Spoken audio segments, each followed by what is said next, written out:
Kenalin, aku Sinada Reza Mutmainah.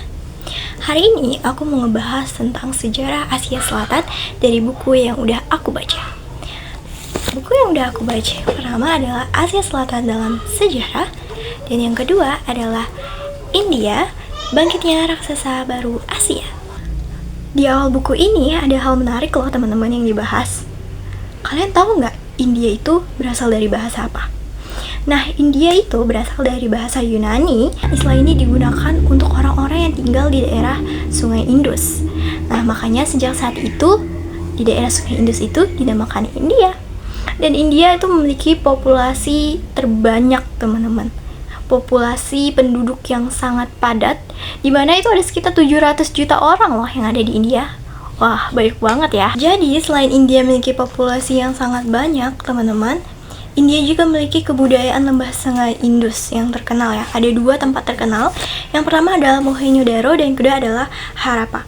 Jadi Mohenjo-daro itu adalah peradaban lembah Sungai Indus yang sudah tinggi dan penduduknya itu hidup makmur dan sudah ada sejak 3 sebelum Masehi. Udah lama banget ya.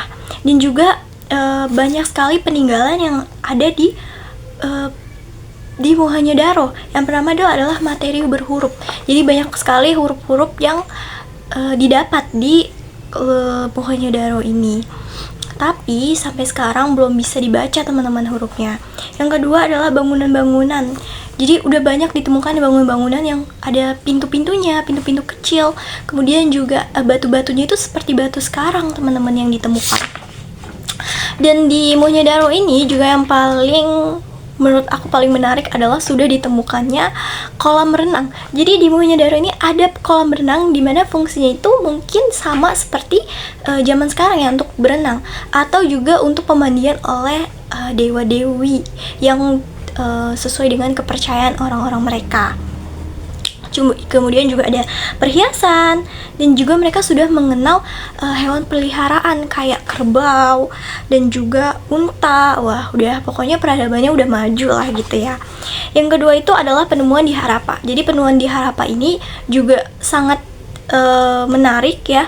Kayak ditemukannya arca-arca, kemudian ada ukiran-ukiran kecil, terus ada juga alat dapur yang terbuat dari tanah liat. Nah, setelah masuknya agama Hindu di India, di mana bangsa Arya itu membawa sistem kasta ke dalam agama Hindu, banyak nih orang-orang yang udah jengah sama kekasta-kastaan ini. Jadi muncullah agama baru, yaitu agama Buddha yang dibawa oleh Gautama, di mana ini lebih menekankan gimana kita berbuat baik dan tidak ada perbedaan lah teman-teman. Jadi agama Buddha ini tuh banyak dianut oleh agama orang India juga loh, dari yang dimulai dari Benares ke seluruh penjuru India, dan juga paling banyak tuh di Magadha dan yang ada di dekat Sungai Gangga. Oke, kita akan masuk nih ke teman-teman. Jadi di buku ini juga membahas tentang pemerintahan Gupta di India. Jadi pemerintahan Gupta ini dipimpin oleh Raja Chandragupta Maurya dari tahun 332 sampai 298 sebelum Masehi, dan nantinya juga akan dipimpin oleh anaknya yaitu Asoka dari tahun 273 sampai 232 sebelum Masehi. Di mana masa pemerintahannya itu yang paling bagus itu diperintah oleh Asoka, di mana Chandragupta Maurya ini mencapai masa pemerintahan setinggi-tingginya, dan dia tuh dapat mempersatukan sebagian besar dari India. Wah, jadi memang sangat meluas ya. Kemudian masuknya nih ke kejayaan dinasti Mughal, di mana kejayaan dinasti Mughal ini dipimpin oleh seorang bangsa Islam atau orang Islam yang terkenal. Jadi yang pertama memerintah itu adalah Babur. Jadi Babur ini mendirikan kerajaan Mughal atau dinasti Mughal, dan yang kemudian nanti akan diperintah oleh anaknya Humayun, dan juga akan diperintah oleh Akbar, Muhammad Jalaluddin Akbar ya. Itu adalah raja atau pemimpin yang sangat terkenal di kerajaan Mughal atau dinasti Mughal, karena dia juga terkenal dengan kisah cintanya kepada Ratu Joda. Jadi buat teman-teman yang belum nonton, aku suka banget sama cerita Jodo Akbar, di mana Raja Akbar ini memerintah dan berhasil pemerintahnya itu meluas gitu ke seluruh India, di mana dia juga sangat welcome, dia sangat toleransi terhadap umat beragama seperti itu. Selain dengan keteguhannya dalam memerintah dan juga sangat bijaksana, rupanya Raja Jalaluddin ini juga memiliki kisah yang menyedihkan, teman-teman. Itu berasal dari keluarganya sendiri, yaitu anaknya, dimana anaknya ini beberapa kali melakukan pemberontakan atas diri dia sendiri. Jadi dia memberontak ayahnya sendiri gitu. Makanya padahal anak ini tuh adalah anak kesayangannya. Juga anak-anak yang lainnya itu melakukan perebutan kekuasaan seperti itu. Jadi itu salah satu yang membuat pemerintahan Mughal itu juga runtuh karena perbedaan kebijakan dari setiap pemimpinnya. Setelah kita membahas tentang sejarah India kuno, sekarang kita bahas tentang sejarah India modern, di mana ada seorang kulit putih pertama yang menginjakkan kaki ke India, yaitu adalah Vasco da Gama, ya, di mana dia menginjakkan atau mendarat di India itu pada tahun 1498. Jadi awalnya kan orang-orang barat itu untuk melakukan perdagangan kan, tapi lama-kelamaan ya orang barat itu akhirnya menusuk dari belakang, teman-teman. Jadi emang tujuan mereka itu ingin menguasai suatu daerah, apalagi daerah yang ada di India.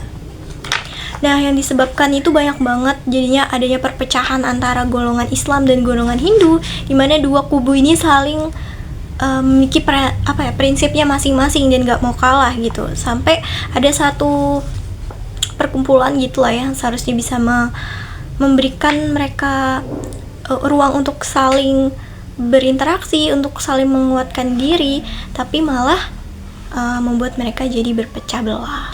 Hal menarik yang bisa kita ambil lagi nih teman-teman, kalau Indonesia dan India ini rupanya sudah menjalin hubungan sejak lama. Jadi nggak hanya di masa modern sekarang, rupanya di zaman dulu itu juga Indonesia sudah menjalin hubungan dengan India. Contohnya adalah ketika transit pelabuhan itu biasanya orang-orang Tiongkok itu akan transit dulu ke Indonesia, baru nanti mereka ke India. Jadi memang sebagai jalur perdagangan kan Indonesia. Dan juga penyebaran agama. Jadi di India itu seperti agama Hindu dan Buddha itu kan banyak yang melakukan penyebaran ke Indonesia. Makanya di Indonesia ini banyak juga yang menganut agama Hindu dan Buddha. Jadi yang emang agama Hindu Buddha itu berasal dari India, yang dari Indonesia. Oke teman-teman, jadi peristiwa-peristiwa yang ada di Asia Selatan itu banyak banget problemnya, banyak banget masalahnya. Mulai dari rasial, etnis, kemudian agama, ekonomi, dan juga adanya pengaruh dari pihak ketiga seperti Amerika, kemudian Cina, Uni Soviet, di mana mereka ini mempengaruhi negara-negara tersebut. Contohnya seperti masalah-masalah yang ada di Bangladesh yang minta untuk pemerintahnya lebih berwibawa, karena semenjak mereka merdeka banyak banget nih kudeta. Jadi warganya pengen hidup damai, hidup aman. Kemudian juga Uni Soviet yang melakukan kesengsaraan bagi Afghanistan, dan juga Amerika yang membangun benteng pemerintahan di Pakistan. Dan juga pertentangan antara suku Tamil dan Sinhala karena perbedaan ras, agama. Jadi di mana suku Tamil ini merasa pemerintah tuh lebih mementingkan suku Sinhala ini dibandingkan suku Tamil. Jadi mereka merasa mereka tuh nggak ditamakan gitu. Jadi banyak banget protes-protesnya. Jadi memang banyak banget ya problem-problem yang ada di setiap negara-negara. Biar kalian gak bosen, karena kita tadi udah cerita tentang buku-bukunya, nanti kita ngebahas buku yang lain kalian jadinya gak fokus, aku mau ngajak kalian nyanyi nih teman-teman.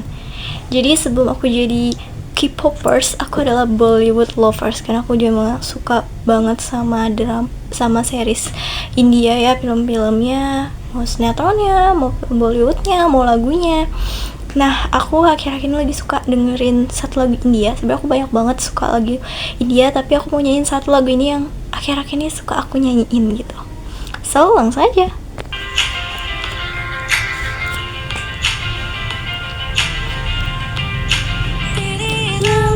खोई भी ख्वाहिश नहीं है बाकी दिल में, करम उठाऊं जहाँ भी जाऊं तुझे से जाऊं मिलने, तेरे अलावा कोई भी ख्वाहिश नहीं है बाकी दिल में, करम उठाऊं जहाँ भी जाऊं तुझे से जाऊं मिलने.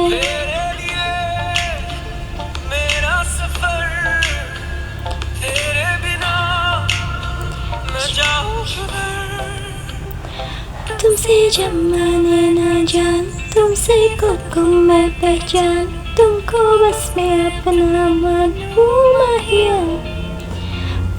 उसने जाबिरू मेघवायु माबिरू किस्मतों kali kamu. Teman, selanjutnya kita akan ngebahas tentang India bangkitnya raksasa baru Asia. Kita akan membahas mengenai India bangkitnya raksasa baru Asia. Jadi teman-teman, di buku ini tuh membahas mengenai bagaimana India sekarang sudah lebih modern, sudah mulai maju dan sudah mulai menerapkan banyak sekali kebijakan-kebijakan untuk negaranya. Jadi setelah India itu merdeka, India itu sudah mulai memperbaiki pembangunannya atau infrastrukturnya, walaupun memang masih memiliki kendala. Dan yang paling terkenal di India itu adalah sistem informasinya. Jadi sistem informasi yang ada di India itu semakin maju. Jadi pemerintahnya itu melakukan sebuah program.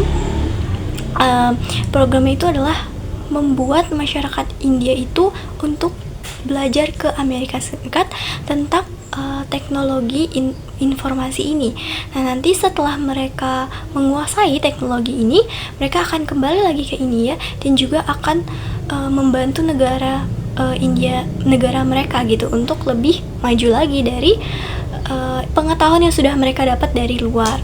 Jadi di Amerika ini juga banyak banget para pekerja dari India guys, terutama dalam bidang-bidang software kayak gitu. Nah, di India itu juga sudah diakui oleh dunia teknologi informasinya, karena dia itu memiliki investasi yang besar terhadap Amerika di dalam bidang teknologi. Jadi memang di buku ini itu membahas bagaimana India ini sekarang sudah mulai maju dalam teknologinya. Nggak hanya teknologinya, India ini juga melejit dalam media atau industri otomotif. Industri komponen yang khusus diperkirakan akan menjadi industri selanjutnya yang kompetitif secara global. Kayak misalnya banyak mobil-mobil sekarang dari Jerman, kemudian dari Korea Selatan, Jepang, itu produsennya tuh ada di India loh. Jadi memang India tuh sekarang udah berbeda gitu. Nggak hanya dari bidang teknologi, otomotif, dan teknologi informasi, India juga terkenal juga dengan filmnya atau film Bollywoodnya. Banyak banget film-film India tuh yang terkenal, apalagi di Indonesia, kayak artis-artisnya dan juga film-filmnya. India tuh bisa membuat sekitar 1000 film loh teman-teman, dan memiliki 20 bahasa lokal dalam film tersebut, dimana film ini menggambarkan kehidupan orang India tuh kayak gini, seperti ini. Walaupun mereka dibilang negara termiskin ya, tapi mereka sekarang sudah berjalan untuk bisa mengubah ekonomi negara tersebut. Kemudian juga India itu hasil produksi Bollywoodnya kini menyaingi Hollywood ya, memang karena banyak banget pencinta film-film Bollywood sekarang, dan jumlah produksi Indonesia, jumlah tiket yang terjual tuh juga banyak ya. Nah, jadi dalam buku ini tuh membahas mengenai India untuk ke era yang lebih maju gitu. Kedua buku ini punya kelebihan dan kelemahannya masing-masing nih teman-teman. Seperti Asia Selatan dalam sejarah. Nah, di buku ini itu lengkap banget tentang sejarah India pada zaman dulu, kemudian kerajaan atau dinasti yang berdiri, kemudian juga tentang agama, dan juga orang kulit putih yang pertama kali datang ke India. Jadi di sini tuh diceritakan semuanya, dan juga hubungan Indonesia dengan India, dan juga beberapa peristiwa yang ada di Asia Selatan. Walaupun memang tidak membahas secara rinci tentang negara-negara di Asia Selatan, Jadi memang fokus buku ini lebih kebanyakan kepada India dibandingkan dari negara lain, hanya memberikan peristiwa tertentu saja yang terjadi di wilayah Asia Selatan. Nah, untuk buku India Bangkitnya Raksasa Baru Asia, di buku ini itu lengkap bagaimana India sekarang sudah berubah, yang dimana India ini dikatakan negara miskin atau negara yang tidak berkembang ya, tapi sekarang India membuktikan bahwa negaranya sudah jauh lebih berkembang dari sebelumnya, dimana India ini sudah bisa memberikan kontribusi besar, misalnya seperti dalam industri otomotif, dimana sudah banyak juga negara di luar dari India pastinya yang membangun fasilitas produksi di India, seperti ada Jerman, Korea Selatan, dan juga Jepang, dimana di buku ini juga membahas bagaimana India sangat berkontribusi. Nah, di buku ini membahas bagaimana India itu sangat maju di bidang IT atau teknologi informasinya. Banyak orang-orang atau masyarakat India yang dibiayai oleh pemerintah untuk ke Amerika, dan juga nanti setelah balik ke India akan mengembangkan lagi potensi mereka untuk memajukan negara India. Di buku ini juga menjelaskan bahwa Bollywood di India itu sangat berpengaruh ya, karena banyak yang menyukainya. Tapi dalam kekurangan buku ini adalah sejarah Indianya kurang untuk dipaparkan di buku ini, dan juga di negara-negara lain selain India juga sangat-sangat sedikit. Jadi memang buku ini tuh lebih ke fokus ke Indianya, sedangkan di buku ini itu masih ada mencantumkan negara-negara di Asia Selatan. Nah, sedangkan buku ini memang